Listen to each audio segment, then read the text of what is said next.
with me now, 1988 FA Cup winner Terry Gibson. Great to be here tonight celebrating the 30th anniversary. And we've raised a lot of funds for AFC Wimbledon Foundation as well. It's been an incredible evening, as it's one of my happy places in the world, because I get treated so well whenever I come back to the club. I don't get to do it as often as I would like to do, but I'm treated royally here, and it's amazing that I know it's a big achievement for Wimbledon 30 years ago, but it's 30 years ago, so to be treated like this since then, to be asked to come back on such an evening of the 30th anniversary, it's an honour, it's a privilege. It's great to have an association with the old Wimbledon and the new Wimbledon, and equally proud to have been involved, hopefully at some level support with the new Wimbledon, but incredible that we left the mark 30 years ago that people still remember. So let's turn the clock back, because of course you, in your generation, you played with the likes of Glenn Hoddle at Tottenham Hotspur, Brian Robson at Manchester United. How did the opportunity come about? Do you join to be a part of the crazy gang? It was Bobby Gould, right time, right place. I think Bobby Gould taking over. Bobby brought me when I left Spurs to go to Coventry, and I had a really good period playing with Bob as manager. Scored lots of goals, and he just got the job at Wimbledon and rang me and asked if I would be interested in joining.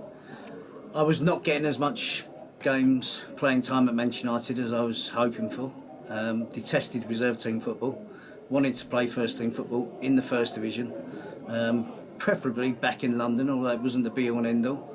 And Bob was, fortunately for me, in a position to offer me an opportunity. So it cost me a lot of money.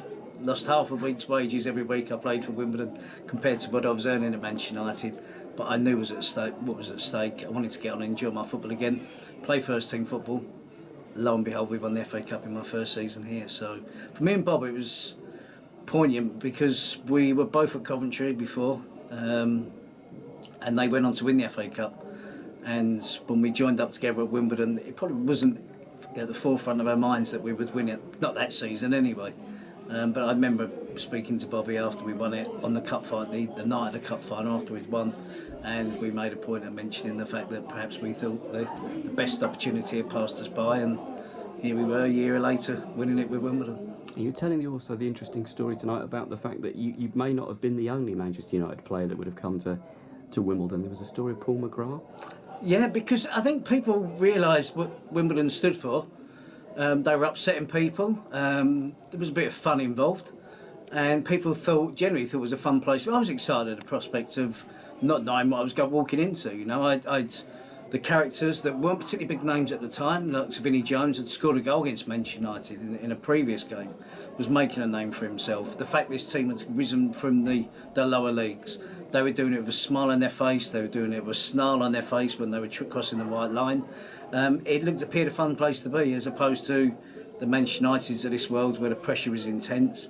Paul, being the type of guy he was, kind of fancied the type of lifestyle that he would have enjoyed at Wimbledon. And I have to say, knowing Paul McGrath, knowing what I walked into at Wimbledon, I think the two would have been a good match.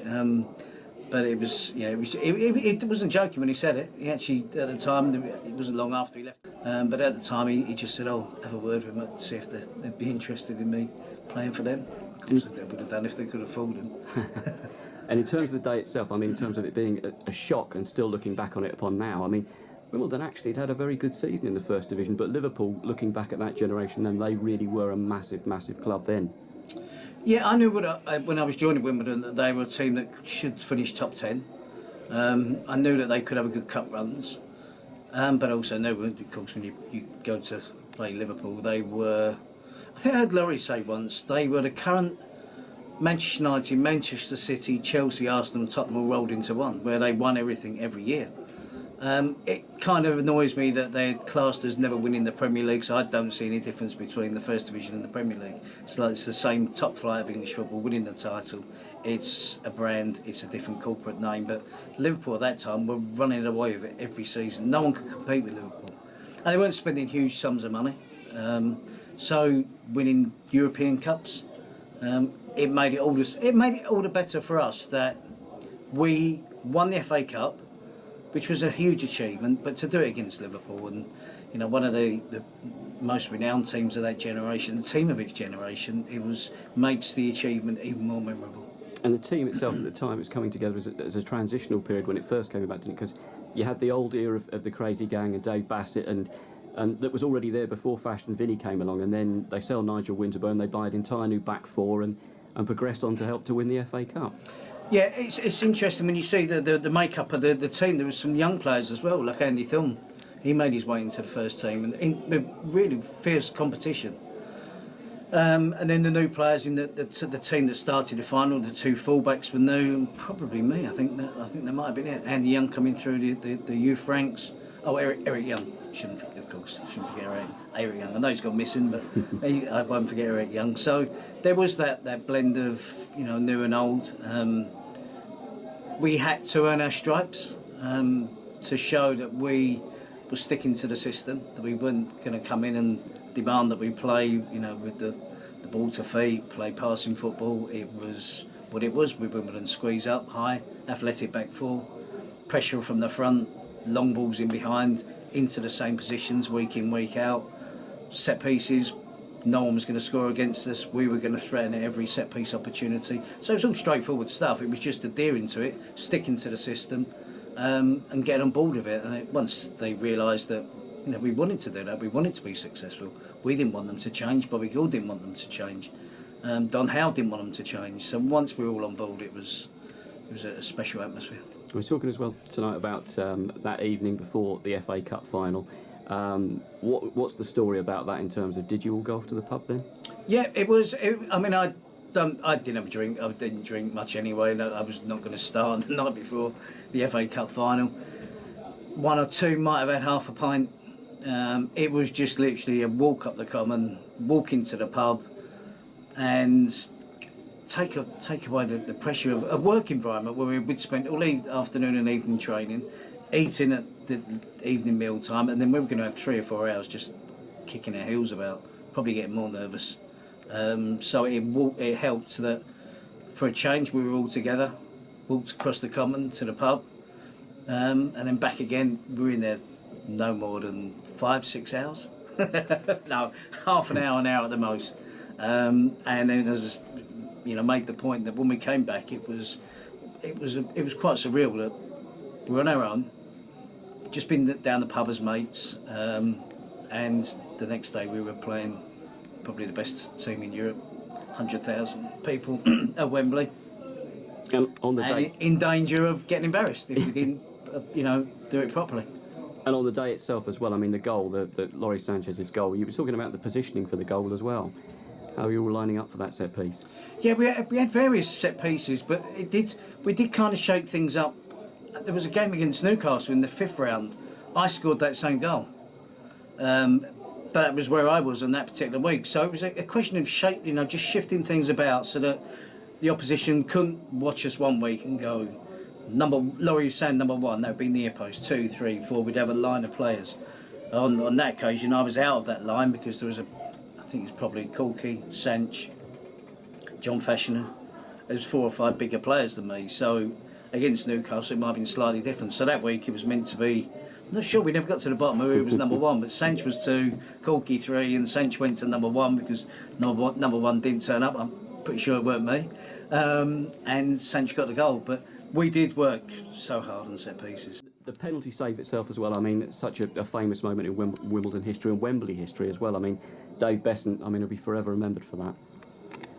Yeah, rightly so. He was remembered for the first goalkeeper captain, first goalkeeper to dribble the ball out of the penalty era, first goalkeeper to make a penalty save.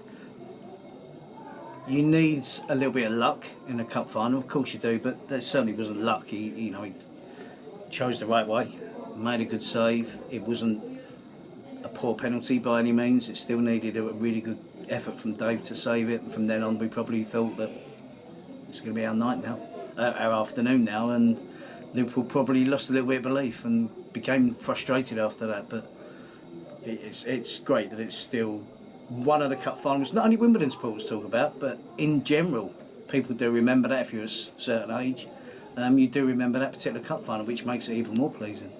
And those two characters over your shoulder there, Dave Besant and Laurie Sanchez, you went on to become great comrades over the years as well. You went into management together, and they're still very good friends of yours, yeah? Yes, they are. I mean, I worked with Laurie for 5-6 years at Wycombe Wanderers, and then we had 3 or 4 years at Fulham. So over a 10-year period, I was his coach, assistant manager.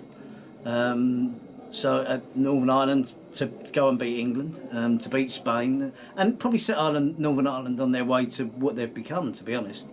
Because I think we took over and they'd gone 14 games without scoring a goal.